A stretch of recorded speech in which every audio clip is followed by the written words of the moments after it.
இருந்தாலும் எந்த எல்லைக்கு வேண்டுமானாலும் அவர்கள் போவார்கள் பாரதிய ஜனதா. அந்த பயம் தங்கமணி, வேலுமணிக்கு இருக்கும் என்று தான் நான் நினைக்கிறேன். அதனால தான் அவர்கள் தொடர்ந்து மௌனம் காக்கிறார்கள். ஜெயக்குமார் பெரிய அளவுக்கு தூக்கத்தில எழுப்பி கேட்டால் கூட பாரதிய ஜனதாவோடு கூட்டணி கிடையாது என்றெல்லாம் ரொம்ப பெரிய அளவுக்கு பிரமாதப்படுத்தி பேசுகிறார். ஆனால் அந்த அளவுக்கான ஒரு பேச்சு கொங்கு மண்டலத்தை சேர்ந்த பல தலைவர்களிடமிருந்து இல்லை. விமர்சனமும் இல்ல.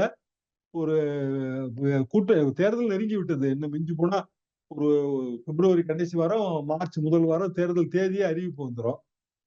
ஆனாலும் பாரதிய ஜனதா மீதான தாக்குதல் அல்லது விமர்சனம் அப்படியான போக்கை அதிமுகவிடம் காண முடியவில்லை.